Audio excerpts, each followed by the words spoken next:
The mayor of Reno declared last Saturday anti-Jim Jefferies Day. Yeah. This isn't a joke. The mayor of Reno, and it's because of something that you did. Now, why don't you tell us what you did? On my show, I begged Kim Jong-un to bomb Reno. To save LA, Yeah. right? Because if he bombed LA, we all die. I thought Reno could sacrifice themselves for us. Yeah.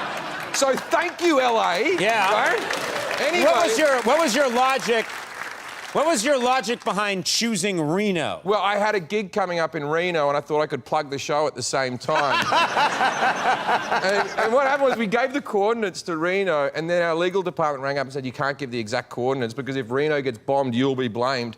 So what we did was we gave 40 miles outside of Reno. So Lake Tahoe, that'll be gone. Yeah. The people in Reno will still die a horrible, slow death. Same as usual for them, I guess. But anyway, so what happened was Brad Pitt calls me up and he likes my stand-up and he said, I want to be on your show. And then literally the phone call was this quick. I went, do you want to be my weatherman? And he went, yeah. Oh, yeah. Okay, great. And now he's my weatherman. He's like the nicest man in the world. So we gave him this brown suit. And then afterwards he's like, hey, can I take that with me? And I'm like, yeah, and now he carries the suit around with him in case he wants to do some field work weather reporting. Do you know? Sometimes he just sends me weather reports from his iPhone that he's filmed. Does he? Do you realize how extraordinary that is? You've got like the biggest store in the world begging to be on your show. That's and we pay him $400 an episode. He's very reasonable.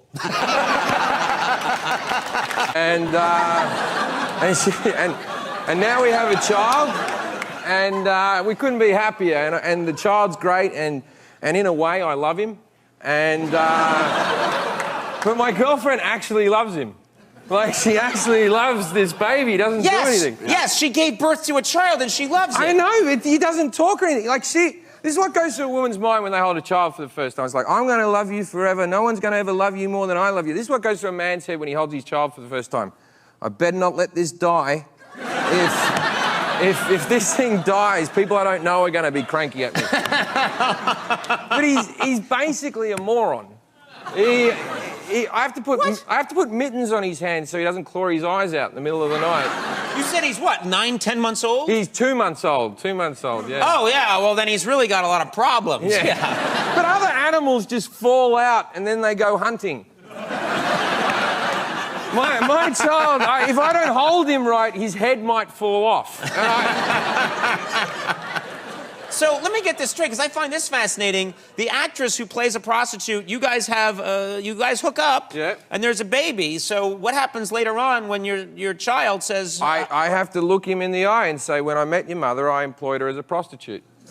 But the other day, I fed him chicken. I cooked up some chicken. Oh, you cook chicken. That's a good dad. I'm a good dad. He likes chicken, so I made him some chicken. And then I fed him the chicken, and I ate some of the chicken as well. And then, like, we went to bed. He went to bed at, like, 9. I went to bed at, like, 11 or something.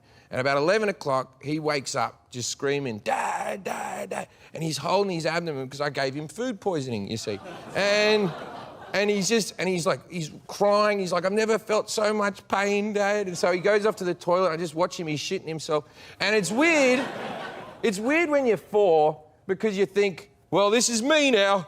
This is how things are from now on. It's never going to get better than this. He just thought he was going to spend the rest of his life on a toilet. Oh, he just thought he was dying. Yeah. Right? And I said, you're going to be fine, mate. You're going to be fine. I gave him an Imodium and a Tums to settle his stomach and a baby Tylenol. And I said, now, you're overdoing it with the meds. Just take it easy. I let him come and sleep in me bed, and I gave him a cuddle, and I said, you're going to be all right, mate. Anyway, an hour, about 2 hours later, I wake up and I start shitting myself. It took a bit longer to go through my system. And I'm sitting on the toilet and I'm just shitting myself. I'm like crying. And then he walks in holding his teddy and his hair's all fluffy and he's in his pajamas. And he looks at me and he goes, we had a tough night, didn't we, Dad? And this is the thing about gun control. People can go on and on. If we have a little bit of gun control, then they'll take our guns. America, you already have gun control. You already have it. We're just asking for a little bit more, like terrorists can't buy guns. Just simple things like that. Because you...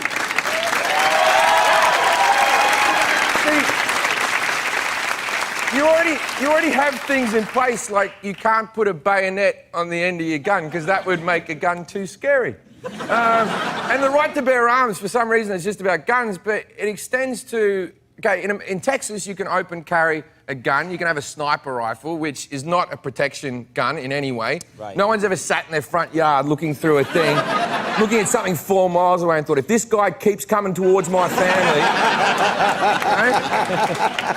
And you can open carry a machine gun in Target, but you can't open carry a chainsaw. That would be ridiculous. Right. You can't walk into Target with your chainsaw and go, this is my protection chainsaw. I've got this chainsaw to protect me and my family. The only way to stop a bad guy with a chainsaw is a good guy with a chainsaw.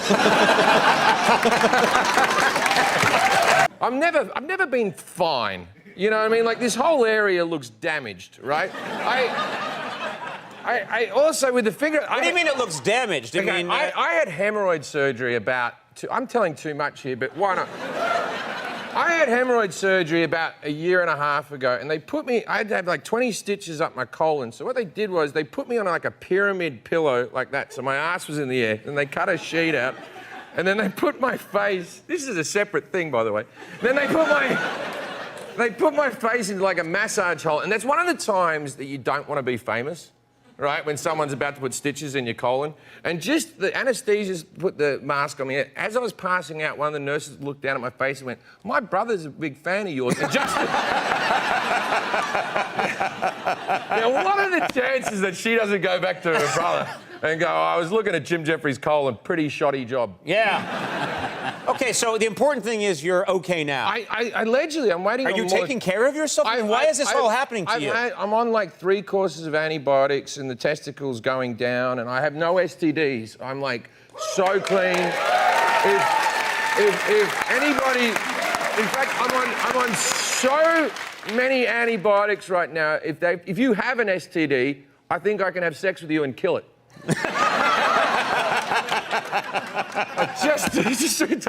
This is your great line when you go to a bar. It's a great pickup line. I can cure you.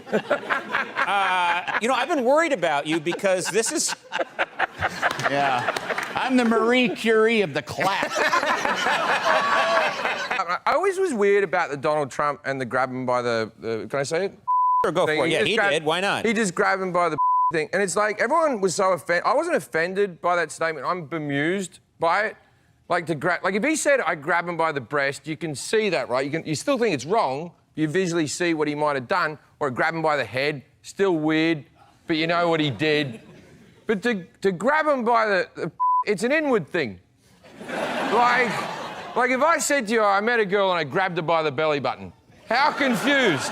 You're confused. You go, did you poke her? And I'll be like, no. Did I say I poked her? I grabbed her. Yeah. Like, if he said, I palmed her by the you'd go, a palming makes... But to grab a that's got to be one meaty, low-hanging fruit. I don't think... You got to ask this of Sean Spicer. Yeah. Like someone who's just given birth and you're... Okay. I feel like I don't know my crowd this evening. No.